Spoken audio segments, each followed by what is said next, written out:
From his aerial perspective, Jose films a famous temple that had been lost in jungle oblivion for over 1,000 years. It is a strange story. As the jungle foliage is cleared, Temple B of Rio Bec is revealed. At the top of the towers appear two enigmatic masks, suggesting the larger enigma of how a powerful civilization can suddenly collapse.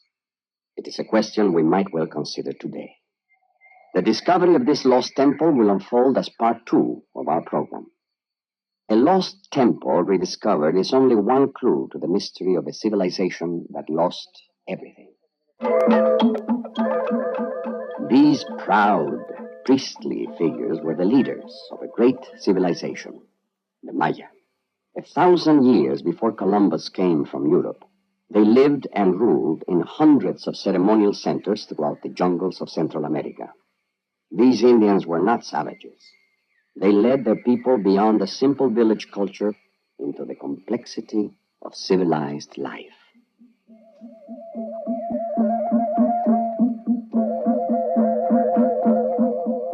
In their classic period, between 300 and 900 AD, did they not have reason to be confident that they and their civilization would continue on its progressive way forever? They had beaten back the jungle and built massive temple cities.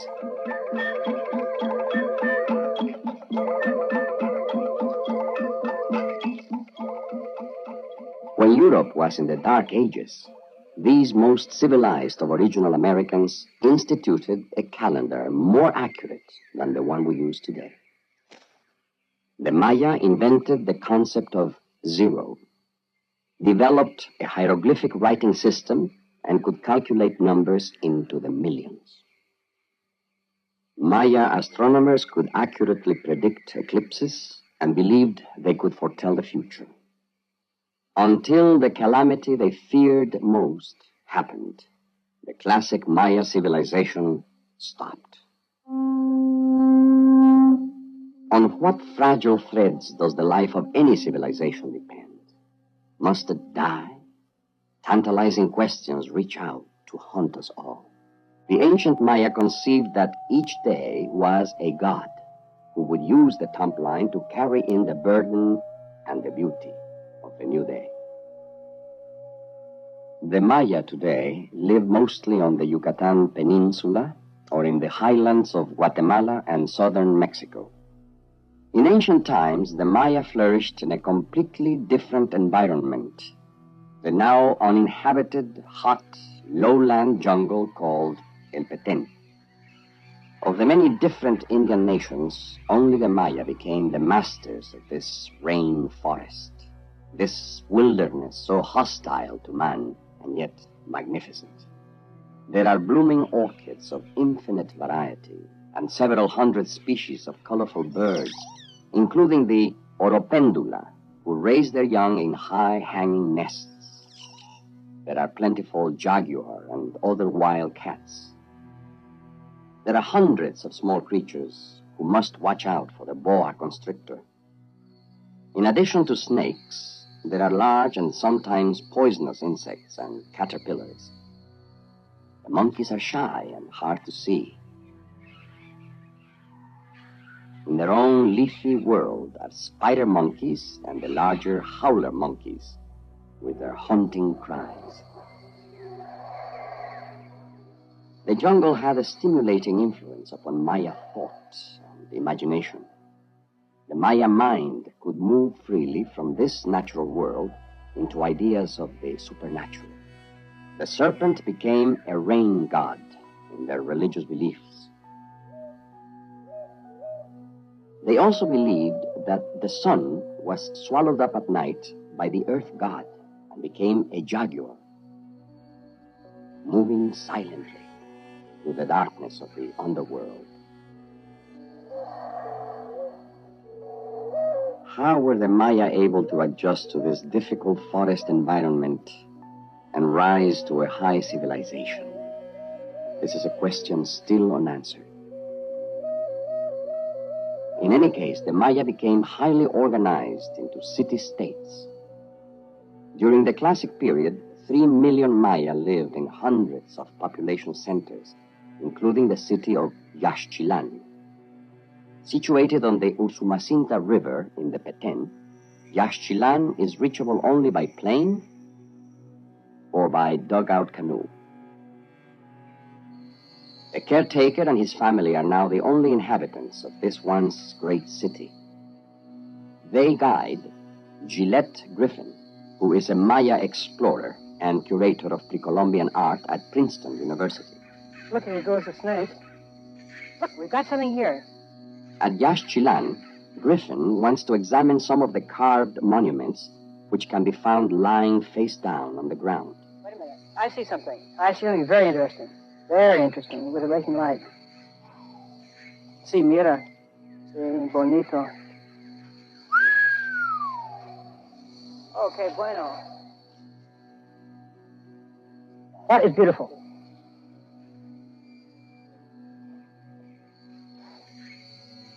Okay. Palacio. This is the palace, the largest building at Yaxchilan. Huge building with a roof comb. Oh, look at the side of that roof comb. Oh, fantastico. Magnifico. Look way up at the very top of the roof comb.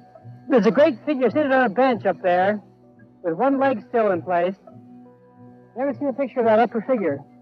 The figure on the roof comb could represent a ruler who has been identified as Bird Jaguar. Griffin wants to inspect the lintels above the doorways of the building. Oh, mira. Oh, this is beyond belief. The lintels are yielding historical information. This carving shows Bird Jaguar's accession to power in 757 A.D. at the age of 34. Scholars are learning more about Bird Jaguar and other historical Maya figures through interpretation of the hieroglyphic writing. In search of a lost Maya city called El Peru. It has never been explored by an archaeologist. To get there means a river trip, wild and beautiful, going upstream many hours, far from the nearest village or house, into the most remote part of the jungle. They proceed to slash a clearing for the campsite. Muy grande, sí. Con cuñas pequeñas. Palmetto is cut as thatch for shelter.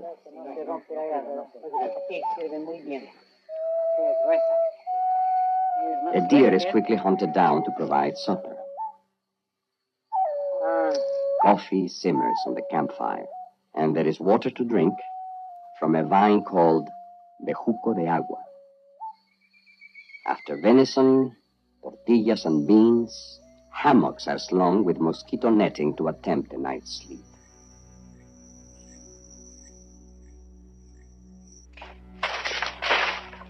The next morning's job is to find what remains of the ancient city of El Peru.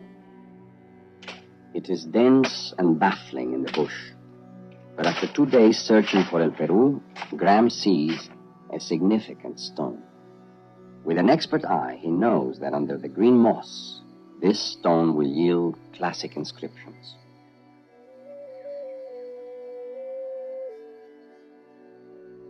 Graham realizes that El Peru was a very large ceremonial center.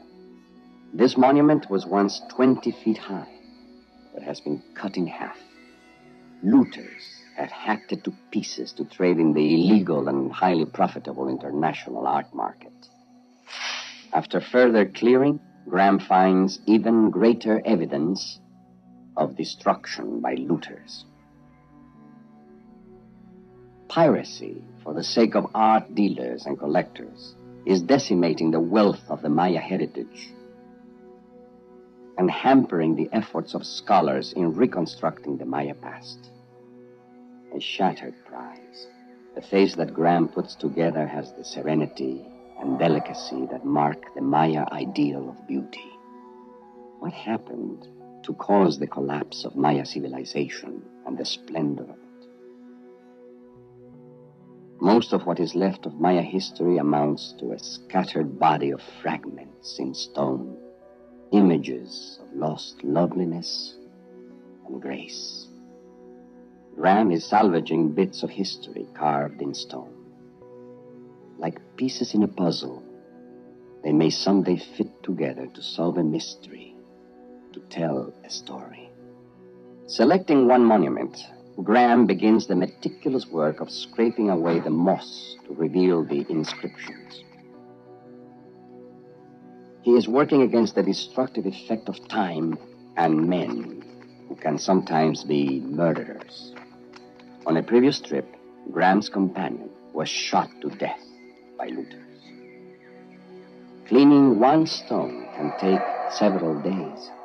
Then Graham prepares a pencil drawing, precisely to scale, of the carving on this broken monument. The figure represents a ruler. The face-forward perspective is unusual in Maya art. The sliced-off top with the ornate headdress was probably taken out by the looters. But where are the legs and feet of the figure? Graham believes this massive stone may be the bottom part. The problem is to turn it over. Graham applies his engineering knowledge to the problem of turning the stone, and he has come equipped with a winch.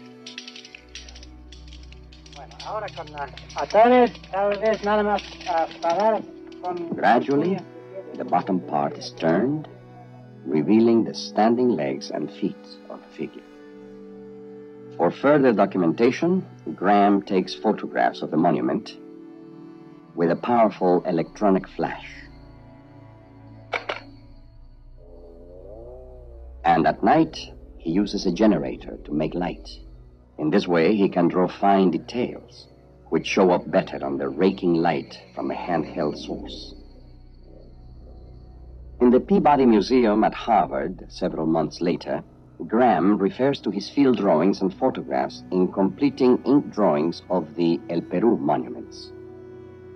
Graham's collection of drawings and inscriptions will help scholars to decipher Maya writing. Maya hieroglyphs are slowly yielding their secrets.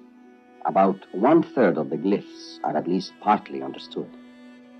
How did the Maya, alone among American Indian groups, achieve full literacy and a high civilization throughout the dense jungles of Central America?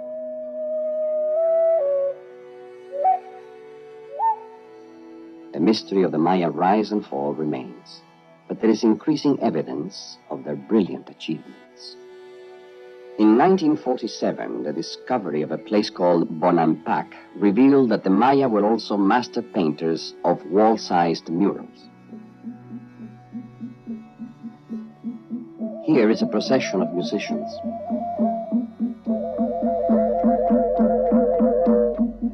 The drawings are visible enough after 1,200 years that they could be accurately copied in these reproductions by Antonio Tejeda. Here, a decorative banner worn like wings. Here, a fantastic mask. Within the idiom of the flat, frontal Maya style, we see each figure in his costume, attitude, and role in the Maya community. Priests, astronomers, architects, warriors, merchants, artists, musicians. In concept and quality, Bonampak ranks with the greatest mural art in the world.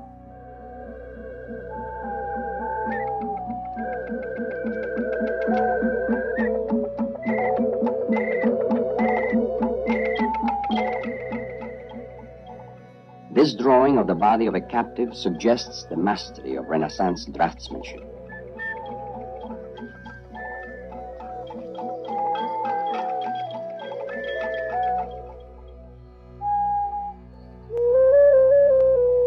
Several thousand years before the Maya became highly civilized, their ancestors inhabited limestone caves that lie beneath the crust of the Yucatan Peninsula. The beginnings of Maya civilization are almost as mysterious as its sudden collapse. Gillette Griffin and archaeologist Jack Eaton are climbing down into this cave called Loltun, looking for evidence that could date back to the formative period more than 2,000 years ago. Over here? They are searching for man-made carvings. These things could be quite early. I see something right here that looks like... These incised lines suggest early attempts to draw fertility symbols or to keep a calendar. Got something here. Take a look at the stone. It's all very tentative, but there is no guesswork in finding this metate, used in this cave by early people in the grinding of their corn into flour. Out of the deep recesses of man's past in the Americas, the stone metate is still used for the purpose of grinding corn, the staple crop. Corn gods became prominent in the ancient Maya books. Arthur G. Miller, an archaeologist at Yale University, is studying facsimiles of the 4 surviving Maya books.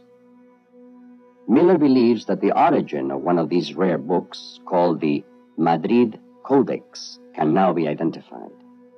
He thinks it must have come from this area, along the Caribbean coast of the Yucatan Peninsula, where the Spaniards first landed and had their first contacts with Maya culture.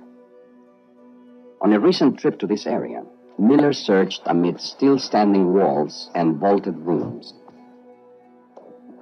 In ruin after ruin, Miller looked for stucco-covered surfaces where there might be signs of wall painting. Finally, he discovered a precious fragment, a drawing of the corn god. The head splitting apart holds a kernel of corn. Returning to Yale University, Miller compares a copy of the figure he discovered on the wall with nearly identical drawings of the corn god in the Madrid Codex.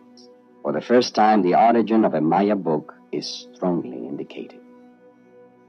From these books, particularly the Dresden Codex, scholars are impressed by what the ancient Maya knew of astronomy. Accurate tables of lunar and solar eclipses, the length of the Venus year. Venus was the wasp star and had to be watched most carefully. This glyph refers to in the guise of or impersonating Venus. You see this thing that looks like the name of an orange. Knowledge of Venus, of the sun, of all the heavenly bodies controlled the Maya life cycle. The measurement of time was their principal concern. Carefully aligned monuments and window openings served as fixed points of observation to measure the movements of sun and moon, of the planets and the stars.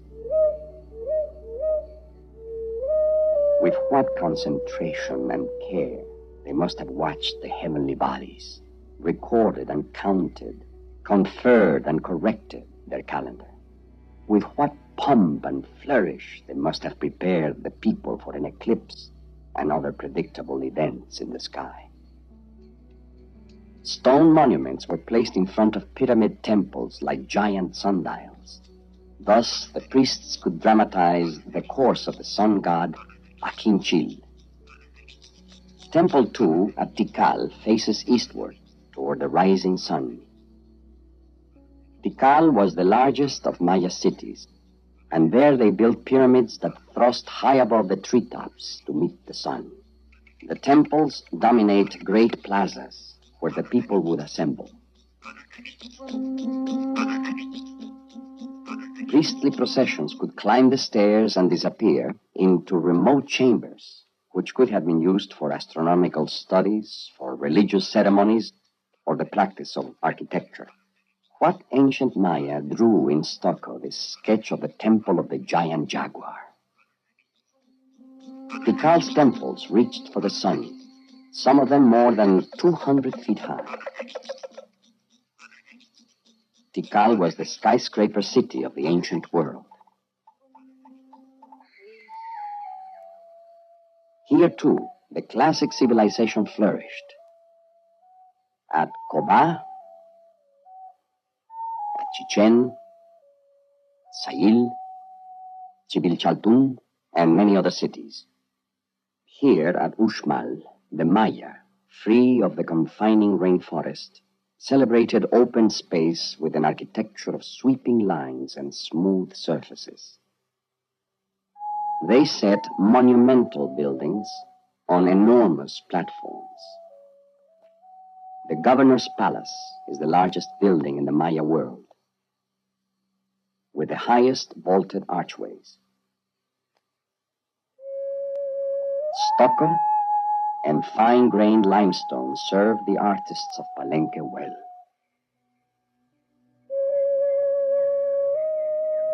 The architecture and art of Palenque are especially fine, comparable to the highest achievements in Greek or Chinese art, Egyptian or Byzantine. Each temple is a jewel in its jungle setting. Beneath the Temple of the Inscriptions at Palenque, Mexican archaeologist Alberto Ruz made an important discovery. Gillette Griffin investigates. Lámpara, aquí.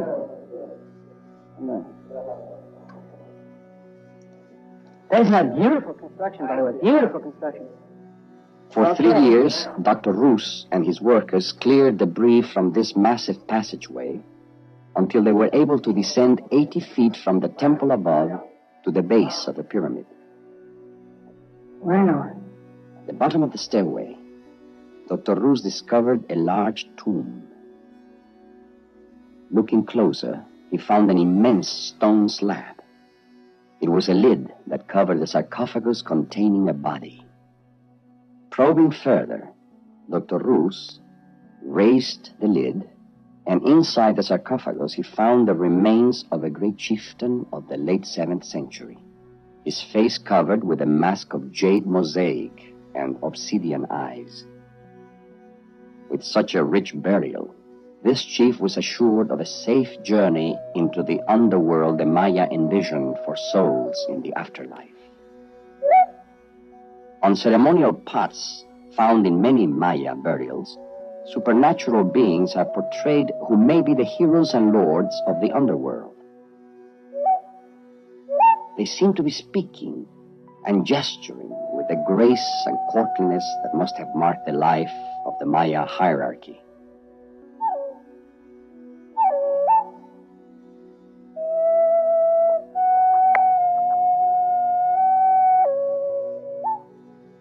This pottery had a ceremonial and religious function. Yet because of the masterly draftsmanship, an inner world of legend and fantasy survives.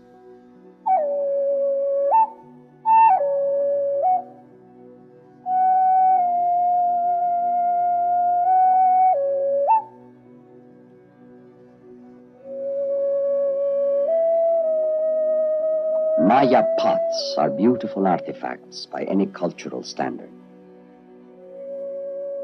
They are also a crucial element in Maya archaeology because they are among the few materials that can survive in the earth over many centuries. Excavating house mounds in the Yucatan Peninsula is archaeologist Prentice Thomas of the University of Tennessee. As he excavates through a plaster floor, suddenly there is a moment of discovery. It's right under the plaster floor. Okay, I can see something there now. Prentice and his wife, Mary Jane, probe carefully. It might be a skull. It's about the color. Oh, no, it's a pot. After taking photographs and measurements of the pot in place, they proceed to remove it. Prentice is the first person to touch this pot since it was ritually buried more than 1,000 years ago. In the shape of an owl, the pot is of museum quality. First, it must be analyzed and dated in a laboratory. Still, other temples have been visited only by loggers, or chicleros, as they are called, men like Juan Briceño, who search the wilderness to gather chicle sap from the zapote tree. Chicle is the basic material for chewing gum. This area of southern Yucatan, called Rio Bec, is a trackless wilderness. But Juan Briceño is a skilled woodsman. While searching for zapote trees, Juan has explored many Maya ruins.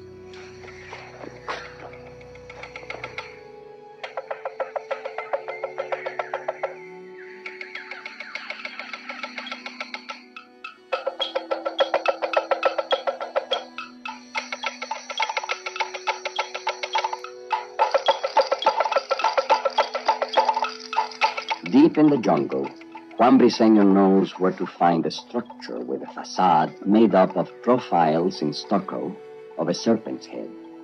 This structure was first reported in 1912 by two Harvard archaeologists, Raymond Merwin and Clarence Hay. Pase aquí. Juan Briseño goes into the Rio Beck forest with Gillette Griffin and Prentice Thomas. Careful. Okay. These spines are incredible.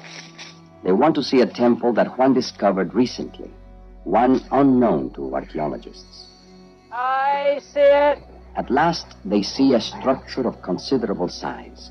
It's right in front of us. Moving in closer, they see two towers with steep stairways leading up to false temples. It has two towers. Looking closely at this curious building, Gillette produces a 1912 photograph of a similar building, the legendary Temple B of Rio Beck, a lost masterpiece of Maya architecture. In 1912, Temple B was the prize find of the Merwin and Hay explorations, but no one has been able to find it again. They compare the old photograph with Juan's discovery. Is this the lost Temple B? I'm not sure there's Temple B at all, but it's nice. Yeah, I'm certain that it's not. Prentice and Gillette conclude that this was surely an important Rio Beck structure, but only the towers are still intact. Although similar in many details, it is certainly not Temple B. Might have been the same architect. Here on a frontier of Maya exploration, they decide that the elusive Temple B cannot be far away. But where? Not even Juan Briseño knows. Temple B's fame is based on the photographs that Merwin and Hay brought back in 1912, which revealed the building of singular beauty. Aware of the uniqueness of Temple B, Clarence Hay supervised the making of models, which can be seen today in many museums. But it was, in fact, lost, reclaimed by the jungle. Finding Temple B again became an important and haunting challenge. Over the years, many expeditions have tried. All have failed to find it. Exploration here means exposure to extreme heat, thorny trees, poisonous plants, biting ants, ticks called garrapatas, and walking for miles in an area that has no drinking water during the dry season. A wilderness where even local people have become confused and lost and have died of thirst. Watch out for the espinas. A hunter has left this jaguar skull.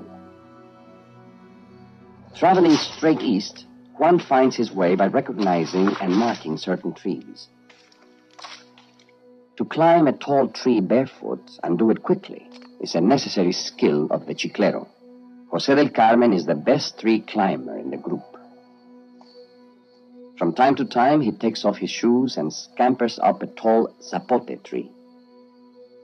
Quiero.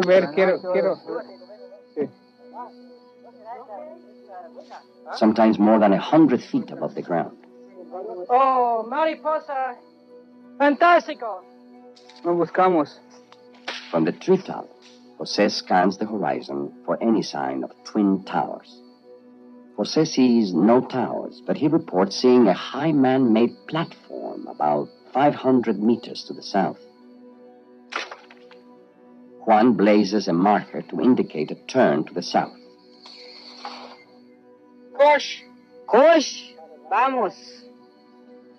The group heads for the platform, calling to one another to keep from getting lost. They climb up onto the ancient platform to try to get a perspective.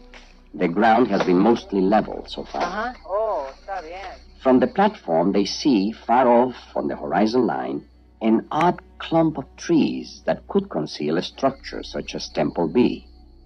Or it could be a mirage, an accidental clustering of trees. Doctores? Posiblemente es B, huh? The Sí. group decides to head for it, whatever it is, on a compass bearing of 76 degrees east-northeast. It is a precipitous descent down from the platform into the forest. The going is rough. It is incredibly hot. They gradually descend into a hollow. They are only halfway to their objective on the horizon. Without seeing it, everyone senses a building ahead. And then... Parece. Templo B. I don't know. I'm not sure. Sí. Él es. El muro. Yeah, that's a building. Edificio. This could be it. I'm pretty sure this is Temple B. Right on it. Parece Templo B. Dos torres. Dos torres, sí, exactamente. It's B. We're on the B. Oh, yes, the tower. Of course. Yes, Of course it's Temple B. Right. It's beautiful. Hey, Templo Bay! It's Templo Bay! For Briseño, Caramba!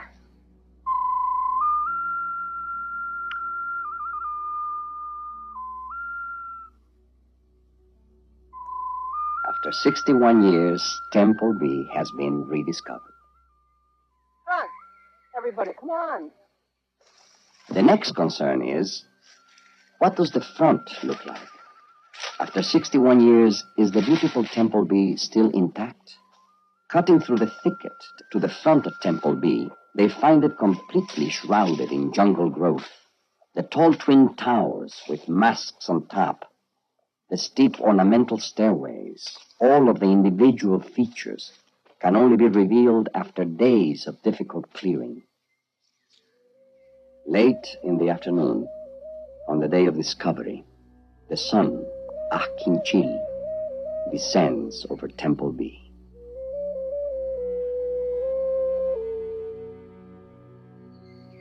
The clearing begins.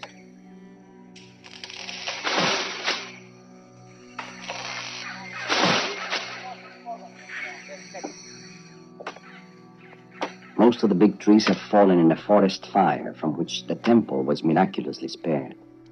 The subsequent growth of warumba trees is thick and weed-like. The men are bothered by hornets. The nests must be found and put to the torch.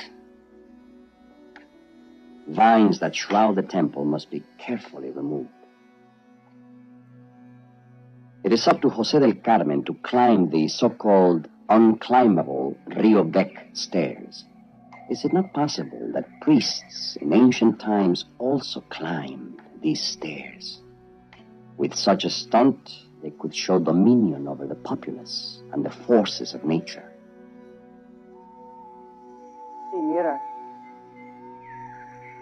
For 3 days, the men cut and clear heavy growth around and on top of the South Tower. The wonder of the place grows day by day as the forest mantle retreats and the building is exposed.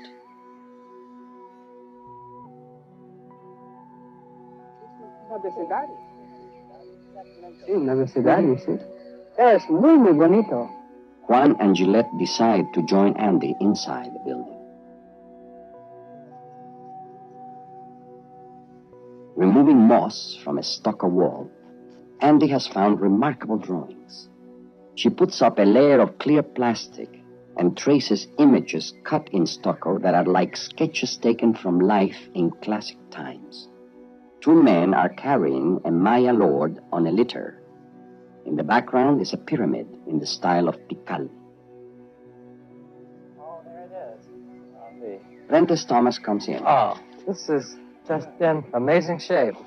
He compares the 1912 photograph with Temple B as it appears today. It's exactly the same as the photograph.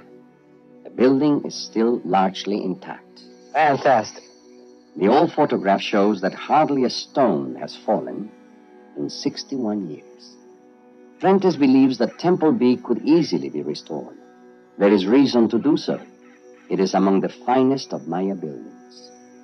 The precision of its stonework, the subtle proportions, the qualities which constitute great architecture at any time, make Temple B rank favorably with any work of ancient architecture in the world. But it seems a strange building to our Western eyes. the steep stairways leading up to stylized temples, the great masks on top, the symmetrical roof combs. All of these details give the building a sculptural quality that suggests a world of fantasy.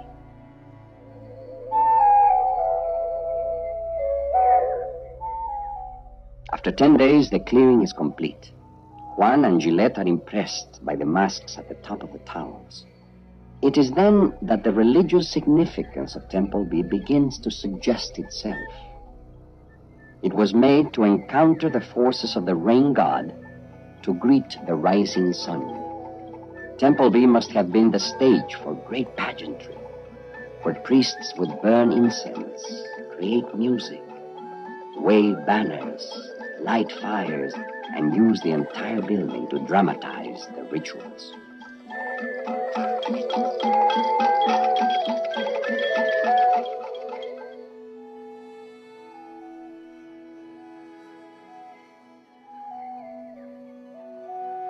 In this hostile jungle, how did the Maya achieve a high civilization? Without metal tools or a wheel, they created this beautiful building that has survived for over 1,000 years. And yet, the great civilization collapsed. Why? The enigma persists. Why did the building of temples throughout the Maya world abruptly cease by 889 AD? Long before the Spaniards arrived, the Maya abandoned Temple B. Why? We can only speculate. Was there corruption at the top? Did the people revolt because the labor of building temples became excessive? Was the society swept by a demoralizing loss of faith? Or was the price of food too high because of crop failures or overpopulation? Mysteries, questions still unanswered. This tough survivor, Temple B, communicates what the quality of their civilization was when the Maya were truly successful, when it all worked. Amid their sacred mountains, the Maya no longer strain and struggle to build heavenly towers out of limestone. When the Moch spreads its lovely white veil over the green mountains, heaven is here. All right, so quickly I want to read from this newspaper article that I found. It was from it says here, the Kansas City Journal, from Monday, October the 12th, 1896. And the title is Prehistoric Man, the Human Race and Its Dispersions. How long has the earth been peopled, and when and where was the beginning? All right, so we've been doing a lot of research, right? Correlating a lot of things that, America is the true old world. All right, more and more evidence is just going to keep coming out. We're just going to keep finding all these investigations, studies, articles, documented, recorded, historical chronicles, and information, right, that existed that never was taught to us. All right, so this is one of those. All right, so let's see what they have to say. All right, so I'm just going to belly flop to this part of the article, and it says, after correlating all data that have been made public to the present time, all right, the conclusion is unavoidable that the oldest civilization was in the Yucatan and Central America. All right, again, the Kansas City Journal in 1896 wrote this. They're telling you that if you really do the research and you start compiling all this information, all this evidence, it's unavoidable, all right, that the oldest civilization was in the Yucatan and Central America. Future discoveries may change this conclusion. It seems that Egypt was first peopled by immigrants from the Yucatan. Say what? It seems that Egypt was first peopled by the immigrants from Yucatan. Space will allow only a few facts that clearly indicate the truth of this assertion. First, the pyramids of Yucatan are some of them much larger than any found in Egypt. All right, much larger than any found in Egypt. That of Cheops not accepted. All right, and Giza. Second, the pyramids of Egypt bear structural evidence of having been modeled on those of Yucatan, notably of the one at Coloma, which covers 23 acres. Third, the early Egyptians and the Mayas of Yucatan had the same system of reckoning time, but the Mayas developed a system that was far superior. Again, we got that in the Foreign Quarterly Review, right? Far superior or excelled, in which antedates that of Egypt is older than Egypt. All right? Fourth, the Mayas manufactured cement that was of the same material as that of ancient Egypt. Fifth, the architecture of Yucatan is of the same general type as that of an ancient Egypt, but it is finer and seems to have been the model that the Egyptians attempted to imitate. They attempted to imitate our models from here, America. Six, the art of both countries, as displayed in their ceramics and architecture, is of the same type or school, that of Yucatan, being much more highly developed. All right, again, this was an article written in the Kansas City Journal, Monday, October 12th, 1896, if you want to look it up. Prehistoric man. They're telling you straight up in this article back in 1896 that we were the